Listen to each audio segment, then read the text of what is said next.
खरी शिवसेना कोणाची, धनुष्यबाण कोणाचा, हे खरं तर कोणी कोणाला सांगायची या महाराष्ट्रात तरी गरज नाही. हे चित्र लोकशाहीसाठी अजिबात चांगलं नाही, पण हे चित्र उमटलं आहे हे सत्य. मित्र हो, उभ्या महाराष्ट्राला प्रतीक्षा असलेलं शिवसेनेचं प्रकरण गेल्या 3 वर्षापासून न्यायालयामध्ये प्रलंबितच आहे. न्यायालयामधून मिळते ती फक्त तारीख पे तारीख आणि आता तर ती तारीख सुद्धा मिळालेली नाही. या प्रकरणामध्ये मागच्या सुनावणीच्या वेळेला सर्वोच्च न्यायालयानं स्वतःच म्हटलेलं होतं की आपल्याला हे प्रकरण लवकर संपवायचं आहे. त्यामुळं अर्थातच खूप मोठा दिलासा मिळाला होता. सर्वोच्च न्यायालयाच्याच मनात हे आहे म्हटल्यावर हे प्रकरण आता लवकर संपेल असं ज्याला त्याला वाटून गेलं होतं, पण प्रत्यक्षात मात्र तसं काही घडलं नाही. खरी शिवसेना कोणाची, धनुष्यबाण कोणाचा, हे खरं तर कोणी कोणाला सांगायची या महाराष्ट्रात तरी गरज नाही, पण तरी सुद्धा अशी परिस्थिती येऊन ठेपली आहे की यावर आता सर्वोच्च न्यायालयाचं शिक्कामोर्तब होण्याची गरज निर्माण झालेली आहे. निवडणूक आयोगानं घातलेल्या घोळामुळे महाराष्ट्राच्या राजकारणाचा सत्यानाश झालेला आहे. न्यायाची आशा आता फक्त आणि फक्त न्यायालयाकडून आहे, पण तिथंही न्यायाऐवजी मिळत आहे ती फक्त तारीख. न्यायाला विलंब होणं म्हणजे न्याय नाकारण्यासारखं आहे असं म्हटलं जातं. न्यायालयावर असलेला विश्वास अधिक मजबूत होण्याची आवश्यकता आहे, पण दुर्दैवानं तसं घडताना काही दिसत नाही. लोक आता न्यायालयावर सुद्धा बोलू लागले. हे चित्र लोकशाहीसाठी अजिबात चांगलं नाही, पण हे चित्र उमटलं आहे हे सत्य. आपल्या लोकशाहीचा बोजवारा उडालेलाच आहे, पण आता अंतिम आशा आहे ती फक्त आणि फक्त न्यायालयाकडून. पण तरीही आता लोक शंका घेऊ लागले, संशय घेऊ लागले, व्यक्त होऊ लागले, सोशल मीडियावर काही बोलू लागले. ही सगळी परिस्थिती असतानाच बघा एकनाथ शिंदे यांनी ट्विटरवर एक पोस्ट टाकली आणि त्यात त्यांनी जे काही फोटो शेअर केले त्या फोटोवरून आणि त्या पोस्टवरून उद्धव ठाकरे शिवसेनेचे नेते संजय राऊत जाम भडकले. एकनाथ शिंदे यांची ती पोस्ट जशीच्या तशी रिपोस्ट करीत त्यांनी त्यासोबत म्हटलं, म्हणून 3 वर्ष तारीख पे तारीख.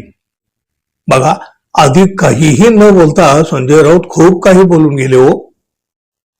एकनाथ शिंदे यांनी जे फोटो ट्विट केले होते ना, ते सर्वोच्च न्यायालयाचे सरन्यायाधीश न्यायमूर्ती सूर्यकांत यांचे. सरन्यायाधीश सूर्यकांत हे एका कार्यक्रमासाठी मुंबईला आले. त्यावेळी उपमुख्यमंत्री एकनाथ शिंदे, भाजपचे मंत्री मंगल प्रभात लोढा आणि आशिष शेलार यांनी विमानतळावर जाऊन सरन्यायाधीश सूर्यकांत यांचं स्वागत केलं होतं आणि त्या स्वागताचे हे फोटो एकनाथ शिंदे यांनी आपल्या ट्विटर अकाउंटवरून शेअर केले. याच फोटोवर संजय राऊत यांनी म्हणून 3 वर्ष तारीख पे तारीख असं म्हणत मोठी शंका उपस्थित केली. आणि बघा, एकीकडे हे सगळं होत असताना दुसरीकडे ऍडव्होकेट असीम सरोदे यांनीही एक पोस्ट केली, तिची मोठी चर्चा झाली. असीम सरोदे यांनी सोशल मीडियावर पोस्ट करून म्हटलं, अत्यंत संयमित पद्धतीनं मला आज पुन्हा एकदा सत्य सांगायचं आहे, सत्याच्या जवळ जाणारा एक विचार मांडायचा आहे. महाराष्ट्रातल्या साधारण 12.5 कोटी लोक आणि जगातील मराठी लोकसंख्या इतकंच नाही तर ज्यांना संविधान कळतं आणि लोकशाहीवर त्याचं प्रेम आहे, त्या सगळ्यांच्या सहनशीलतेचा अंत पाहायला जातोय.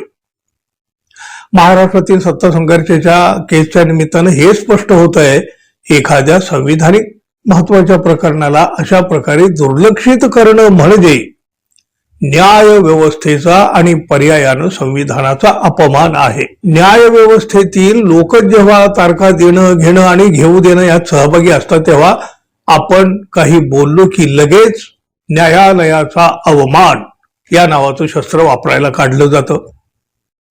तारीख पे तारीख असं म्हणत त्या सिनेमातील सनी देओल सारखी वैतागून माणसं उभी राहतील ना, तेव्हाची कठीण परिस्थिती तुम्ही तारीख पे तारीख देणारे हाताळू शकाल का? लोकांनी तुमचा मान सन्मान आदर ठेवावा असं वागा ना तुम्ही. खरं तर असं म्हणायला जागाच नाही. कोणत्याही न्यायालयामध्ये काम करणारे न्यायाधीश असोत, ते केवळ संविधानाचे विश्वस्त आहेत. असंवैधानिकता दूर करणं ही जबाबदारी स्वीकारलेल्या न्यायालयामधील व्यक्तींनी त्यांच्यावरील कायदेशीर जबाबदारी पाळणं आवश्यक आहे. न्यायाला विलंब करताना आपण सगळे अन्यायाच्या बाजूने आहोत असं चित्र निर्माण होणं धोकादायक आहे, असं सुद्धा असीम सरोदे यांनी या पोस्टमध्ये म्हटलं. म्हणजे बघा, असीम सरोदे यांच्या सुद्धा मनात अशीच तुमच्या आमच्यासारखी जनतेसारखी खदखद आहे, मळमळ आहे. त्यांच्या मनातली ही खदखद बंड करून आता ती बाहेर पडू इच्छित आहे हे सुद्धा दिसून येतं. बघा, आपल्याला न्यायालयाचा सन्मान राखावा लागतो, तो राखायलाही पाहिजे.